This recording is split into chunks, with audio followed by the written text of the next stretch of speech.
Hi guys, இப்போ வந்து நம்ம போட்டுங்கிற வேலையில் சீட் வந்து ஃபுல்லாக போட்டோம். ஸோ ஆங்கிள் ஃபிட்டிங் எல்லாமே பார்த்துட்டுமே இது டோட்டலாக வந்து பார்த்திங்கன்னா ஒரு 5000 ஸ்கொயர் ஃபீட் வருது.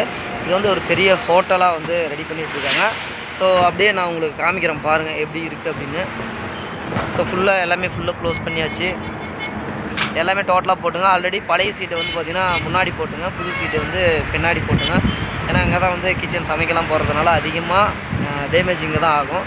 ஸோ அதனால் கலரு முன்னாடி, இது வந்து பின்னாடி போட்டுங்க. டோட்டலாக முன்னாடி அதே மாதிரி கட் அவுட் பேனருக்கு கட் அவுட் 10 அடிக்கு 60 அடி கட் அவுட் அப்படியே வச்சுட்டுங்க. ஸோ ஃபுல்லாக இது வந்து பார்த்திங்கன்னா எல்லாமே ஏசிபி ஒர்க்கு வந்து பண்ணுறாங்க. எல்லாமே எலிவிஷன் வேலை தான். ஸோ இது எந்த இடம் அப்படின்னு பார்த்திங்கன்னா தருமபுரியிலேருந்து நல்லமொழியை தாண்டி சேசமிட்டி. ஸோ சேசமிட்டின்ற இடத்துல தான் இதை நம்ம பண்ணிகிட்ருக்கோம். ஸோ பில்டிங் சம்மந்தமான விஷயத்தை தெரிஞ்சுக்க நம்ம சேனலை சப்ஸ்கிரைப் பண்ணிக்கோங்க. ஸோ வேறு ஏதாவது டவுட் இருந்தால் கமெண்ட் செக்ஷனில் கொடுங்க. So thank you.